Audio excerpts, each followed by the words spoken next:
जानते थे पशुपति व्रत कैसा होता है, पशुपति व्रत का महत्व क्या होता है, पशुपति व्रत की महत्वता क्या है, पशुपति व्रत की क्या कोई कहानी है, कोई कथा है? कुछ नहीं। कोई तुमसे कहे कि पशुपति व्रत की कथा पढ़ना चाहिए, पशुपति व्रत की कहानी पढ़ना चाहिए, सब झूठ। कोई तुमसे कहे कि पशुपति व्रत में केवल शाम को भोजन करो तो मीठा ही मीठा खाओ, सब झूठ। पशुपति व्रत का विधान, पशुपति व्रत 5 व्रत होते हैं सोमवार के, आप उसको किसी भी सोमवार से चालू कर सकते हो।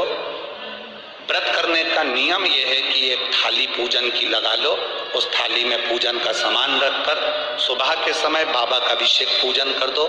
जिस मंदिर में आप पहला सोमवार का व्रत करेंगे 5 सोमवार आपको उसी मंदिर में करना है। मंदिर नहीं बदलना कि यह कर लिया वहां कर लिया, मंदिर पूजन की थाली को जो लगा कर लेकर गए हो उससे पूजन कर कर वापिस लिया, उसको ढक कर रख दो। शाम के समय पर फिर वही पूजन की थाली वापिस लेकर वापिस उसमें 6 दिए प्रसाद एक पात्र में लेकर जाओ। 3 हिस्से करने के लिए कोई सामग्री लेकर जाओ, दोना है, कागज है, प्लेट है, जिसमें आप 3 हिस्से प्रसाद लेकर ले जाओ। मंदिर में जाकर प्रसाद के सबसे पहले 3 हिस्से करिए, फिर 6 दियों को जमीन पर रख दो। कितने दिए? 6 दिए में से 5 दिए जला दीजिए, प्रज्वलित कर दो। 1 दिया मत जलाना। जब पूजन हो जाए, तुम्हारी महादेव की आराधना हो जाए, अर्चना हो जाए, सब कुछ करने के बाद में जो बिना जला हुआ दिया है उसको उठाकर थाली में रख लो। प्रसाद का एक हिस्सा उठाकर थाली में रख लो। बाबा से प्रार्थना करो, बाबा आज मेरा पहला व्रत है, आप इसको स्वीकार करना, मेरा ये कार्य है सफल करना। विनती कर कर बाबा के मंदिर से निकलो, अपने घर के दरवाजे पर अंदर प्रवेश करो, सीधे हाथ की ओर बैठ जाओ, अपने घर की ओर मुख कर कर सीधे हाथ की ओर बैठकर दिया जला दो। दिया जलाकर अंदर प्रवेश कर जाओ। एक समय भोजन करना है इस व्रत में। एक समय तुम फलाहार करो, फल खाओ, जो तुम्हें खाना है फलाहार में भूखा, पर एक समय भोजन कब? जब तुम शाम का पूजन कर कर आओ और प्रसाद का एक हिस्सा लेकर आओ।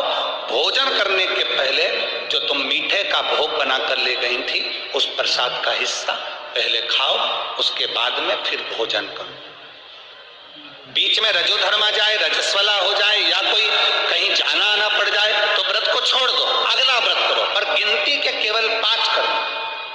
बीच में कहीं चले गए 2 हफ्ते के लिए, 3 हफ्ते के लिए, 1 महीने के लिए चले जाओ, मना नहीं, वापिस आना फिर करना, पर व्रत की गिनती 5 ही होना चाहिए।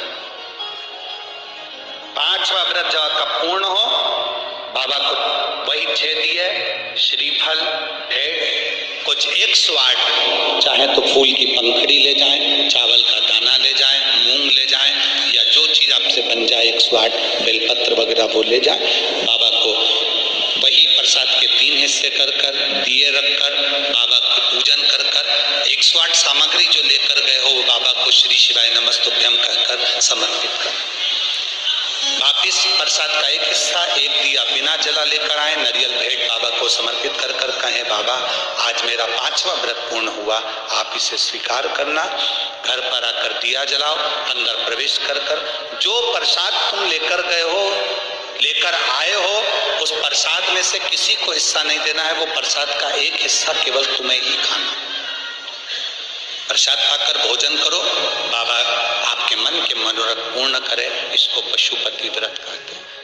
दिल से किया गया व्रत बाबा स्वीकार कर, दिल से। व्रत में भी